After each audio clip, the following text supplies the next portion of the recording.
Hi Leo, welcome to your July reading and happy early birthday for those Leos celebrating in July.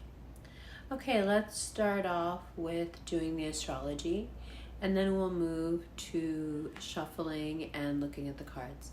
So I have a new setup where you can see the cards from completely overhead, and I think it's really cool and I think you'll like it.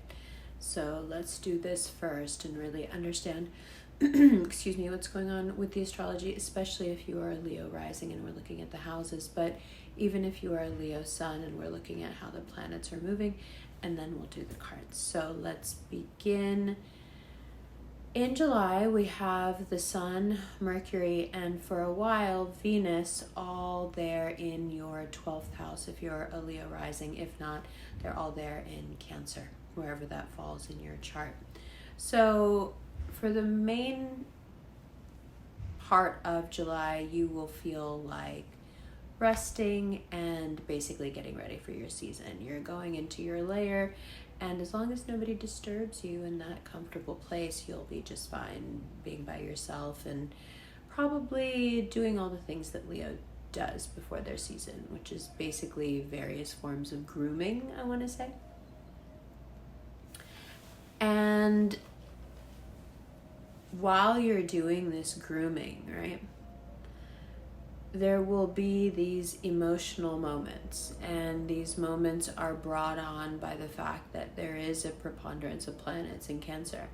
And if you are able to see these emo moments as little doors opening, or let's say little small cracks in very large doors, if you're able to see those emotional moments as that and pry those doors open a little bit, you can learn some very powerful things about yourself in terms of emotions and relationships and what you're willing to give.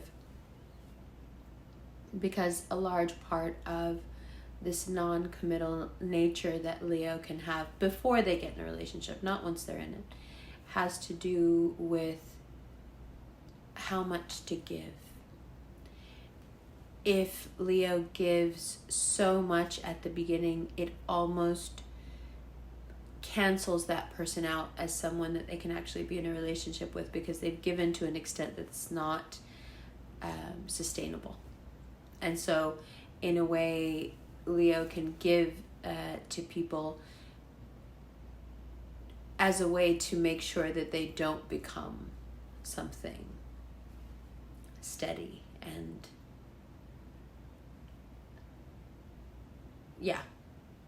and a part of their life, because they couldn't sustain that level of devotion. But for small periods of time, it can be very fun. So just be careful with that. If you're thinking of doing something that you know is tying into that, if you're thinking of doing something that you know is shameful or wrong, or that you know that you will judge yourself for, let's put it that way, don't do it, because you'll spend the rest of Cancer season being really emo about it, even if you wouldn't be otherwise, and it can really put a dampen on what is just, the month before your season. You don't want to do anything, like get some crazy new facial or something before you get married. You don't want to do anything before your season that's too intense or can cause you, periods of self-loathing. Just steer away from the things that you know are bad for you. You can get into all the things that are bad for you once you're celebrating. Now, on July 28th, Jupiter goes retrograde, and there are so many of you who have been waiting for a long time to have the magic back, and you've taken a lot of really great steps towards that. And now you have these last steps where you understand what attracts people to you, and you understand how you want to play with that and how you want to tweak it. So you understand at the end of July what attracts people to you, and then you understand it on such an intellectual level that you can really play with it and tweak it and do what you want with it and attract exactly the type of people that you want. So that's fun. Between July 27th and August 11th, you have the North Node and Uranus in conjunction in Taurus. And your romantic life can change drastically in a good way, but it's filled with drama. So it changes in a very positive way, but there's lots of highs and lows before you get to a point where you're like, wow, this is actually incredible. So that period when it gets rocky, just remember not to take anything too much to heart, because everything is in a state of flux. So when you're feeling really down between the 27th and the 11th of August, just remember that you're about to go right back up. And yes, that sounds very unstable and tempestuous, but that's the nature of what Uranus does. It likes to come up with very chaotic solutions, seemingly chaotic solutions to problems that are stuck and we just can't seem to get past. And it makes sense because it's the type of problems that nothing else will work except perhaps a crazy approach. So let it be, let it be. It's good stuff. Just remember when you start to feel, just remember you're about to go right back up. Okay.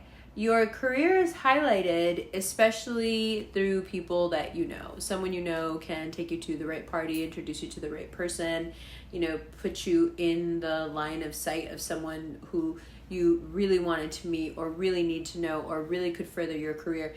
And in that way, you're able to move forward and make important connections and not really have to do much for it. So that's nice. And in terms of what you can do personally for your career, it's a really important thing right now for you to have an inventory of what you have, what you know, what you've learned, what you own, what you wear, what you want to give away. What's the next act of your life look like, even if it's 10 years away, even if it's 20 years away? What do you see yourself doing next?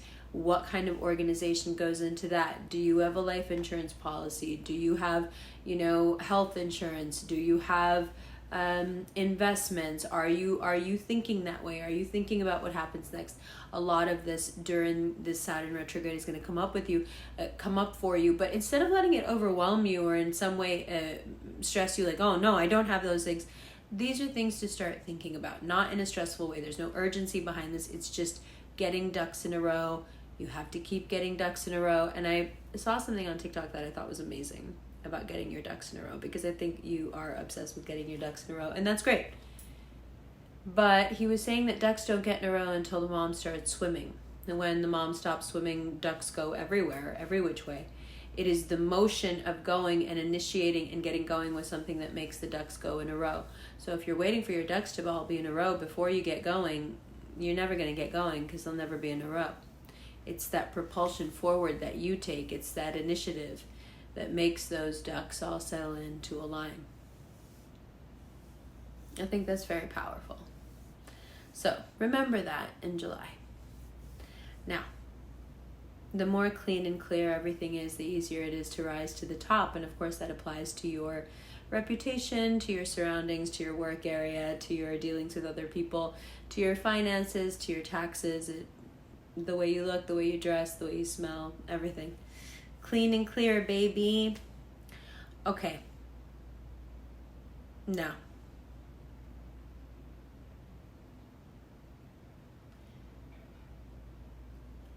there is an element to Cancer season of learning through pain and learning through not getting what you want and learning something about your own resilience in that process. And I have it written out here and I could tell it to you, but it can seem very useless to a Leo.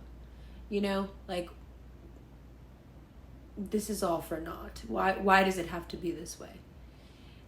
Except for those of you who are more, let's say, intellectual and really are lovers of art and all things artistic.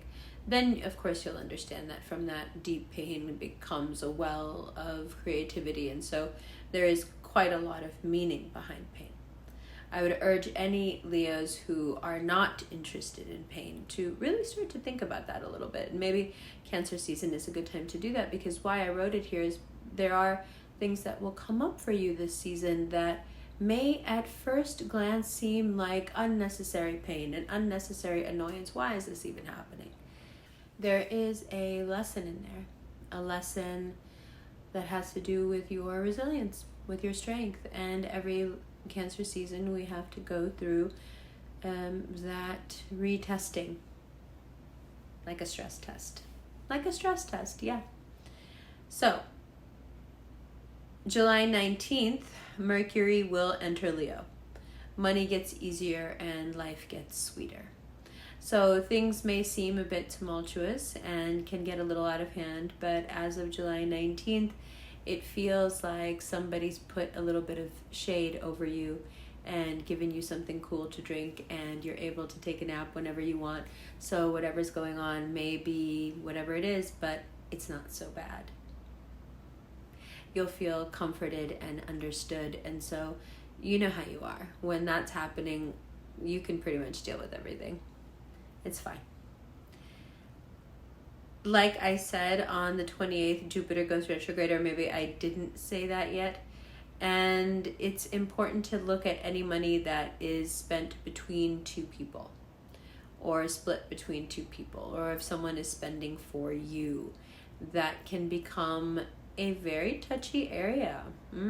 Or someone who expects maybe for you to spend on them also can get very touchy, especially right around the 28th of July. So just be careful. No claws, no teeth, please. And then careful about letting your loneliness or stress get to your health. Be as fair as possible. So that's what I mean about stress test. All these ups and downs, if you take each one of these ups and downs personally, first of all, you're going to be taking like 50, 60 things personally, because it's going to go up and down, up and down. You can't get attached emotionally to one of the ups or one of the downs, because it's just going to do that for a while. And that's what the tide is like, and that's exactly the kind of thing that would drive a cat crazy, but only because you're attaching yourself to every up and down. That's what you can't do. You have to find a way to step back emotionally from all these triggers and see that your larger lesson has to do with that emotional detachment, even when you're being deeply triggered and feeling it the most. And then it just becomes one more thing that you've done or learned that makes you that much doper and that much smarter and that much more beautiful and that much more lovely and lovable. And then before you know it, it's your season. Been waiting all year. Sun is shining. Everybody's glowing. Everybody's happy. And for a lot of people, astrologically, things shift in a way where, including myself, where a huge weight is finally relieved from you after a very long time.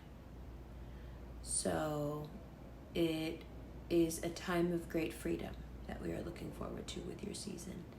And until then, it makes sense to take some rest and some shade and some hydration and hang out in your lair as much as you can, and not get too emotionally attached to any up and down, because we are cognizant and have that equanimity and that knowing that things will level out, things will be okay, and that we're going to be fine.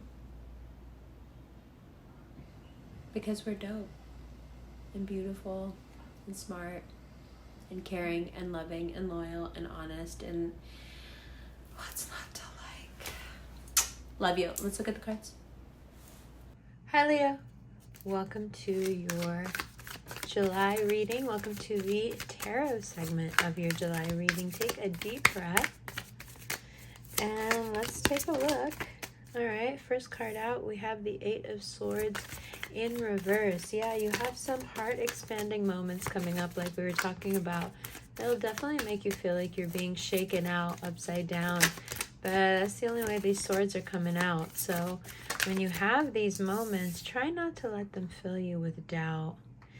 It's not about using these moments to find fault in yourself. It's actually the opposite.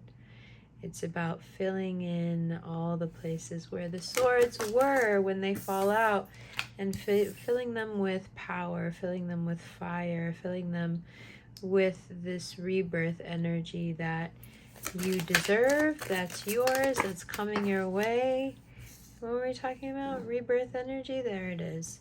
So this heart expansion, although at first it seems cruel, oh, it makes you so sharp. It makes you so much smarter. It gives you all the energy and all the fire and all the things that you need to feel good about you, to be the most Leo that you can be. What a perfect reading, huh? The joy that one has when one can do with ease and flow what one is best at is astounding. Small pieces of equipment can make such a big difference. Just take a look here at your incredibly intuitive, and if I may say so myself, fantastic birthday reading.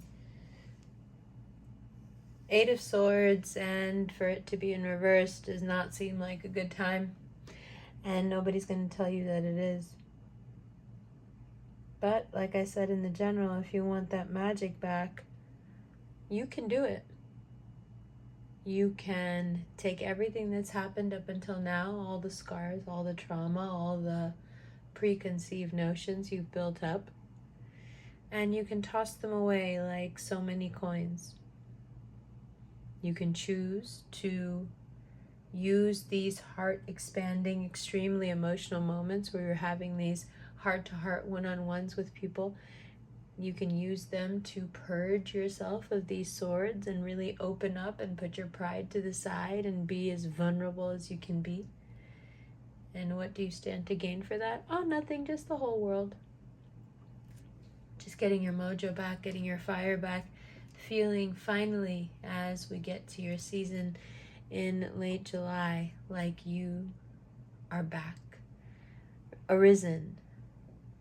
Smarter somehow though, King of Swords, a little bit more shrewd, not quite so simple anymore. Not that you ever were overly simple, just perhaps elemental.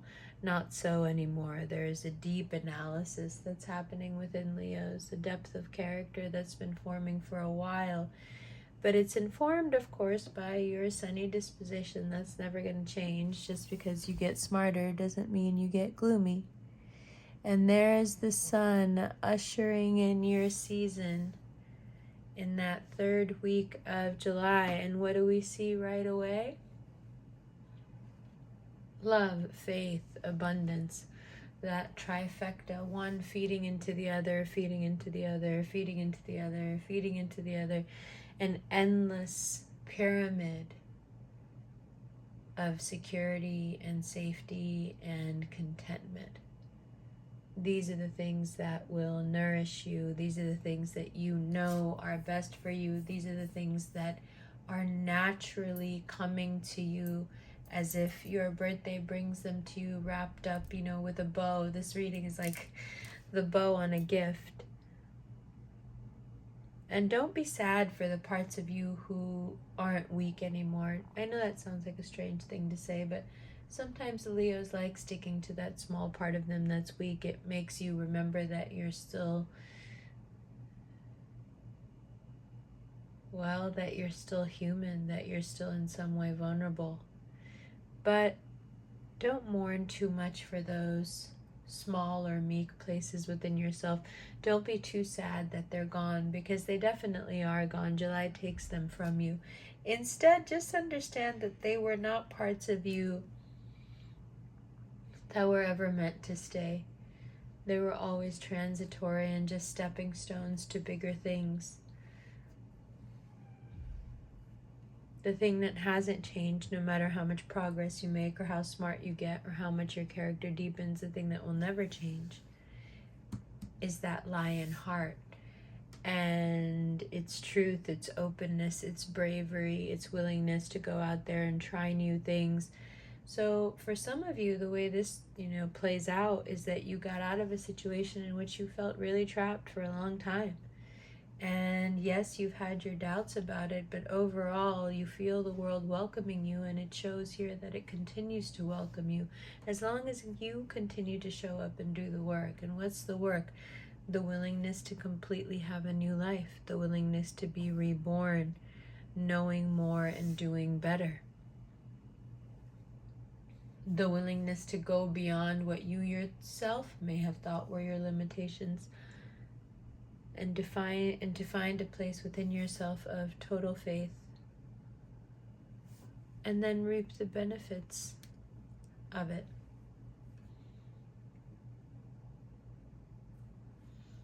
It's really fantastic.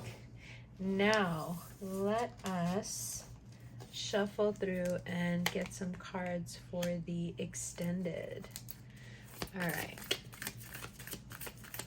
One of the things I really like about the Fool here with the money is that even though you do face a little bit of a slowdown when it comes to money at the beginning of the month, by the time we get to your season, things are just flowing. And actually, ironically, considering how everything is going, you end up getting something pretty long-term, pretty lucrative, something that makes you feel a little bit silly about worrying as much as you have.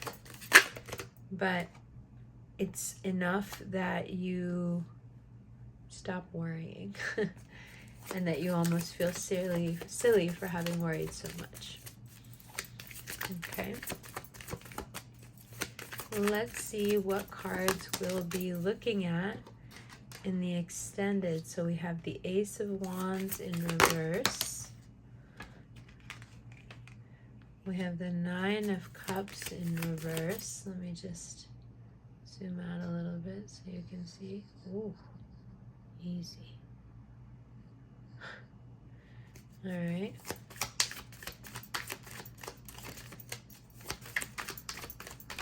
Let's see. When these cards get out of alignment, it's so annoying.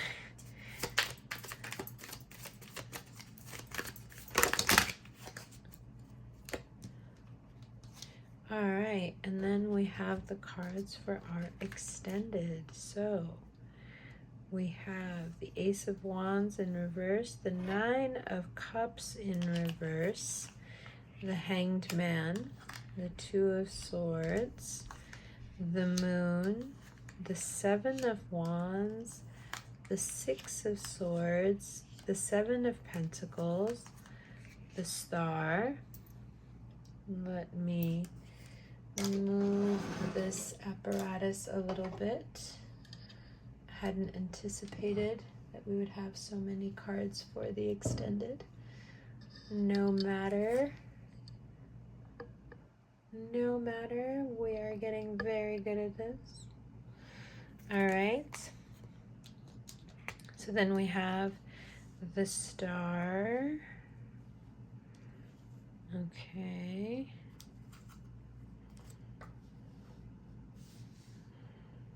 Oh, don't worry, I'll get better and better using this setup. Four of Pentacles, Four of Cups, Seven of Swords, the Knight of Pentacles, the Ten of Pentacles, and the Page of Cups. So those are the cards we'll be looking at in the extended, and then we'll go through what's here in the deck. All right. All the links are below. I would suggest the easiest way to get your hands on these videos early and to get the extended all seamlessly sent to you is to join Patreon for your sign tier. You can also access the extended videos on Vimeo. If you're interested in a one-on-one video chat reading, we're doing them on the 11th of July. There's a link to buy tickets for that below as well.